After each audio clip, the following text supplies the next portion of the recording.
प्यारे देशवासियों, नमस्कार।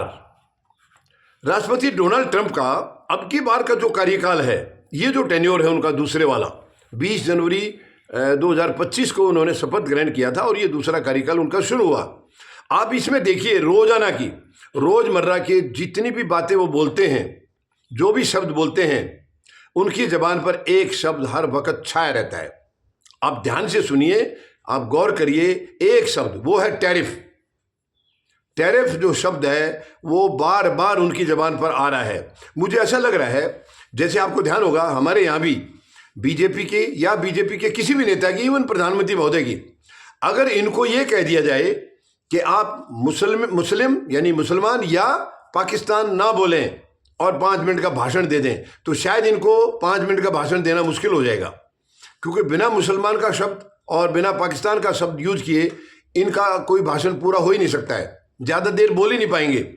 आजकल वही राष्ट्रपति डोनाल्ड ट्रंप का है, कोई भी भाषण देंगे, अगर टैरिफ नाम का शब्द उसमें नहीं आया है तो शायद उनका कोई भाषण पूरा हो ही नहीं सकता है। जब से आए हैं टैरिफ टैरिफ टैरिफ, यानी रात को भी शायद वो टैरिफ टैरिफ करते रहते होंगे, सोते जागते हर जगह टैरिफ। ऐसी क्या टैरिफ होगी, पता नहीं, समझ में नहीं आ रहा है। यानी जैसे कि पहले अमेरिका में कोई राष्ट्रपति रहा ही नहीं है, ये भी तो रहे थे पहले, 4 साल का कार्यकाल इन्होंने भी पूरा किया है, या बाकी किसी राष्ट्रपति को आज तक अमेरिका का हित हुआ ही नहीं है। बड़े बड़े दिग्गज राष्ट्रपति हुए हैं वहां पर, और सबने, ऐसा नहीं है कि किसी को राष्ट्रपति रहते हुए अमेरिका की चिंता ना रही हो, देश की चिंता ना रही हो, ऐसा नहीं है। इस वक्त ये जो दिखा रहे हैं वो एक ऐसा माहौल दिखा रहे हैं कि अमेरिका शायद एक नया, जैसे हमारे यहाँ भी आपने देखा होगा, जब प्रधानमंत्री महोदय पहली बार शपथ लेकर आए थे तो बहुत लोगों ने कहा था भारत को असली आज़ादी अब मिली है, यानी 2014 में असली आज़ादी मिली है, इस किस्म का था रवैया। जबकि देश को आज़ादी तो कितनी महान कुर्बानियाँ, कितनी कुर्बानियाँ होकर के तब मिली थी। ये मतलब इस तरीके से कहने से सीधा सीधा उन महान शहीदों का, उनका अपमान किया जा रहा था। लेकिन अब वो क्या करें, अंधभक्त है। अंधभक्ति कुछ ऐसी होती है, उसमें नज़र नहीं आता है कि असलियत क्या है, मतलब सच में क्या है और आप बता क्या रहे हो, वो चीज़ें नज़र नहीं आती। तो वही हाल इनका भी है, डोनाल्ड ट्रंप के भी, तो इसमें भी अंधभक्त हैं उनके भी। हालांकि उनके अंधभक्त बहुत जल्दी उनका मोह भंग होने लग रहा है, हमारे वालों का नहीं होगा। 11 साल हो गया है, यहाँ मोह भंग नहीं हुआ अभी तक, मोह उनका बरकरार है प्रधानमंत्री महोदय के प्रति। लेकिन डोनाल्ड ट्रंप के, क्योंकि वो अमेरिका के हैं, हम लोग भारत के हैं, अमेरिका में ये चीज़ें स्पून फीडिंग और ये थोड़ा सा कम चलता है, तो इनके खुद के भी जो अपने अंधभक्त थे वो भी, उनका भी मोह भंग होने लग गया है। यानी आज वो ये दिखा रहे हैं, मेक अमेरिका ग्रेट अगेन, मतलब मागा, एक शब्द नया है, और वो कह रहे हैं अमेरिका फर्स्ट। मुझे नहीं लग रहा कि पहले कोई राष्ट्रपति रहा होगा और उनके लिए कोई अमेरिका लास्ट रहा होगा, ऐसा तो मैंने कभी देखा नहीं है। अमेरिका फर्स्ट सबके लिए रहा है, कोई भी है, देश के नागरिक का भी, देश के जो सरकारों का भी, चाहे वो राष्ट्रपति हैं, प्रधानमंत्री हैं, सबके लिए मकसद तो यही होता है कि उनका देश फर्स्ट, उनका देश सर्वप्रथम, बाकी चीज बाद में।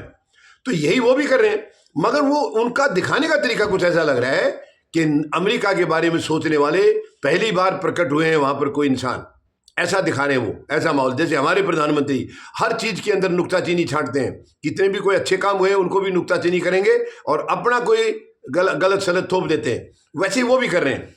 और मुझे नहीं लग रहा है कि वो कार्यकाल उनका इतना आगे इस तरीके से बढ़ पाएगा। काफी विरोध उनकी नीतियों का होने लग गया है, बहुत कुछ होने लग गया है। तो ये मतलब इस किस्म की जो टैरिफ वार जो है, इसको टैरिफ वार कहा जाएगा। कई देशों के साथ उनके संबंध इस टैरिफ की वजह से ही खराब होने लग रहे हैं, और ऐसे ही रहा रवैया, अगर अपना बदला नहीं तो ये उनको महंगा पड़ने वाला है। जब भी टैरिफ के बारे में रोजाना बोलते हैं, कई बार बोलते हैं, और टैरिफ जैसे ही बोल आएगा भारत का नाम सबसे पहले आएगा। यानी 2 शब्द इनके कार्यकाल में बहुत मतलब मशहूर हो गए हैं, एक टैरिफ, एक भारत, मतलब हमारा इंडिया। इंडिया का नाम किसी गलत नजरिए से रोजाना ले रहे हैं, वो भारत को ऐसे प्रताड़ित करने की कोशिश कर रहे हैं, ऐसा दिखा रहे हैं, भारत को ऐसे पेश कर रहे हैं कि भारत तो बहुत ही बेकार देश है, अमेरिका को लूट लिया शायद हमने पता नहीं अमेरिका का क्या नुकसान कर दिया या राष्ट्रपति ट्रंप का कर दिया। अगर कुछ हुआ है प्रधानमंत्री महोदय और इनके बीच तो वो आपस में निपटे, देश को इस तरीके से बिल्कुल पेश ना करें। तो कहने का मतलब है टैरिफ वार और भारत, इंडिया, ये 2 शब्द आज उनकी जबान पर जब से शपथ ली है तब से लगातार यही दो शब्द चल रहे हैं, टैरिफ टैरिफ टैरिफ, टैरिफ वार या इंडिया, दोनों शब्द। अगर इनको ये कह दें कल को राष्ट्रपति ट्रंप को कि आप अपने किसी भी भाषण में टैरिफ शब्द नहीं बोलेंगे या इंडिया नहीं बोलेंगे, तो उनका भी भाषण पूरा हो नहीं पाएगा। इसके बगैर उनका भाषण हो नहीं सकता है। दूसरा कार्यकाल जो है वो भारत यानी इंडिया और टैरिफ, वे ये दो शब्दों के ऊपर टिका हुआ है। आप रोजाना के भाषण उनके देख लीजिए, जो कुछ भी बोल रहे हैं उसमें भारत और टैरिफ ये दो चीजें सबसे ऊपर आ रही हैं। तो मैं राष्ट्रपति डोनाल्ड ट्रंप महोदय से भी कहना चाहूंगा, आप कृपया भारत से इतनी नफरत ना करें। अगर आपके दोस्त से कुछ गलती हुई है तो उनसे बैठ के बात कर लें। वो नज़र नहीं मिला पा रहे आपसे, तो आप कहिए उनको नज़र मिला लें, कोई दिक्कत नहीं है, और आपस में निपट लें। भारत ने आपका कुछ बिगाड़ा नहीं है और अमेरिका ने ऐसा कुछ नहीं किया कि भारत के लिए सब कुछ एक अलग नया जीवन दे दिया हो। तो मेहरबानी करके ये टैरिफ और टैरिफ वार में इंडिया का नुकसान मत कीजिए। उम्मीद है प्रधानमंत्री महोदय इस रिश्ते को थोड़ा सा सुधारेंगे।